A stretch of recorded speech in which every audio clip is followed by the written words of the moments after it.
Hello, good morning student. बच्चों, मैं बीवी यादव, आपका साइंस टीचर।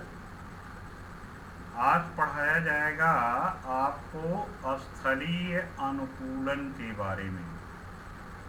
इसके पहले के क्लास में आपको जलीय अनुकूलन के बारे में बताया गया था। उसमें भी पहले जलीय जंतुओं में अनुकूलन और फिर जलीय पौधों में अनुकूलन। आज बताया जाएगा स्थलीय अनुकूलन। स्थल पर पाए जाने वाले जंतु जैसे कुत्ता, बिल्ली, सियार, शेर, भेड़, बकरी, गाय आदि स्थलीय हैं। और स्थलीय पौधे भी हैं, आम, नीम, अमरूद, नींबू, महुआ, बबूल आदि जो होते हैं स्थल पर पाए जाने वाले होते हैं और वहाँ के वातावरण के ये अनुकूल होते हैं।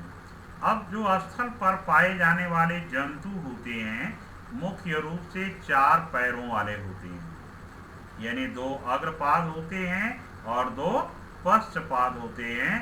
तो अग्रपाद और पश्चपाद के द्वारा ये चलते हैं और श्वसन तंत्र इनमें पूर्ण विकसित होता है, परिसंचरण तंत्र विकसित होता है, उत्सर्जन तंत्र विकसित होता है, यानी पाचन तंत्र पूर्ण विकसित होता है। यानी शरीर के जो अंग तंत्र हैं वह पूर्ण रूप से विकसित होते हैं।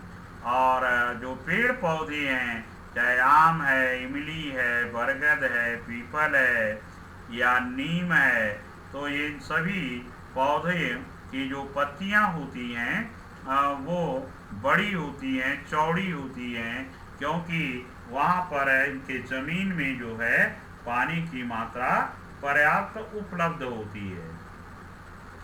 अब स्थल पर ही जहाँ पानी की मात्रा बहुत कम होती है, बालू केवल पाया जाता है, तो उसको हम मरुस्थल या रेगिस्तान कहते हैं। तो मरुस्थल या रेगिस्तान में जो जीव जंतु पाए जाते हैं उनको हम मरुस्थलीय या रेगिस्तानी जंतु या पौधे कहते हैं। अब रेगिस्तान में क्या है कि उसके ज़मीन में पानी की कमी होती है और वहाँ पर गर्मी भी बहुत अधिक लगती है। तो इसलिए वहाँ पर पाए जाने वाले जंतु और पौधे मरुस्थल के वातावरण के अनुकूल या के अनुसार अपने आप को अनुकूलित कर लेते हैं। अब जैसे मरुस्थल में पाए जाने वाला जंतु है कौन, जानते हैं? ऊंट। ऊंट मरुस्थल में पाए जाने वाला या रेगिस्तान में पाए जाने वाला जंतु होता है। इसकी जो त्वचा होती है वह बहुत मोटी होती है, शुष्क होती है, जिससे उससे पसीना बाहर निकल नहीं पाता है।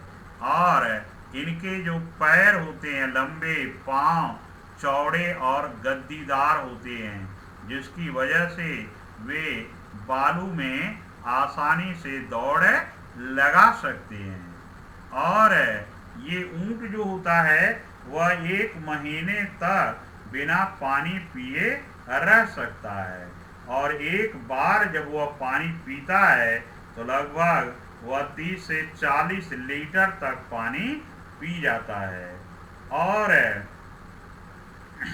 इसके त्वचा का जो रंग होता है वह बालू के ही रंग का होता है।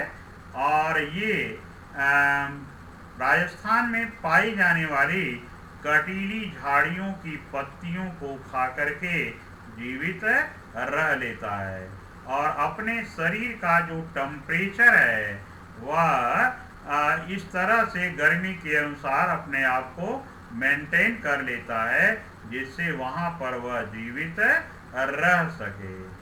और इसकी पीठ पर बच्चों एक कुबड़ पाया जाता है और उस कुबड़ में फैट इकट्ठा रहती है, वसा एकत्रित रहती है। जब ऊंट को भोजन नहीं मिलता है तब वह वसा जो होती है ऑक्सीकृत होती है और उससे उसको ऊर्जा मिलती रहती है। इसलिए उसका जो कुबड़ है वह छोटा बड़ा होता रहता है। तो ऊंट जो होता है वह बालू में आसानी से तेजी से दौड़ लगाता है। ऊंट को हम रेगिस्तान का जहाज भी कहते हैं, क्योंकि रेगिस्तान में ऊंट के द्वारा ही सारा कार्य किया जाता है। तो ऊंट का शरीर रेगिस्तान में रहने के लिए क्या है, अनुकूलित होता है। इसी तरह से जो वहाँ के पेड़ पौधे होते हैं वो भी, मरुस्थलीय पौधे भी मरुस्थल में रहने के लिए अनुकूलित होते हैं। जैसे जो पौधा मरुस्थल में पाया जाएगा, क्योंकि मरुस्थल में पानी की क्या है, कमी है। जब पानी की कमी है तो पौधे की जो जड़ होती है वह अधिक गहराई तक जाती है ताकि पानी को प्राप्त कर सके। यानी जड़ तंत्र अत्यंत विकसित होता है और इनका जो तना है वह चपटा मोटा मांसल होता है, जिसमें पानी संचय करने की क्षमता रहती है। और इनकी जो पत्तियां होती हैं बच्चों, वह कांटों के रूप में परिवर्तित हो जाती हैं ताकि वाष्पोत्सर्जन क्रिया द्वारा अधिक मात्रा में पानी की हानि न हो सके, इसलिए पत्तियां कांटों के रूप में परिवर्तित हो जाती हैं। और जैसे वाष्पोत्सर्जन की क्रिया को कम करने के लिए मैंने कहा पत्तियां कांटों में या सल्कों में, जैसे नागफनी है, घी कुआर है, सतावर है, भरभंडा है।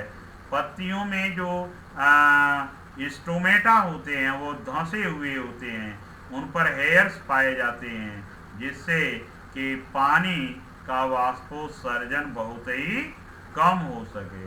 तो इस तरह से मरुस्थल में पाए जाने वाले जो पौधे हैं बच्चों, उनके अंदर भी इस तरह का विशिष्ट संरचना में, स्वभाव में अंतर होता है, या यूं कहा जाए रेगिस्तान के प्रति अनुकूलन होता है, जिससे वहाँ पर ये पौधे अपने आप को जीवित रख पाते हैं। जैसे बबूल है, कनेर है, कैक्टस जितने भी होते हैं, तो या घी कुआर है, सतावर है, भरभंडा है, ये सभी रेगिस्तान में पाए जाने वाले पौधे होते हैं।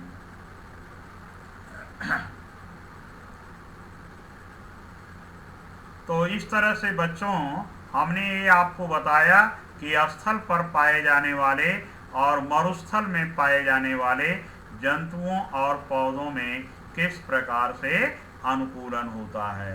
यानी मरुस्थल में रहने के लिए उनके शरीर में क्या क्या परिवर्तन होता है, पेड़ पौधों में हो या जंतुओं में, जिससे कि वे वहाँ पर जीवित रह सकें। तो इस तरह से ये चैप्टर का स्थलीय अनुकूलन समाप्त होता है। गुड बाय बच्चों, थैंक यू।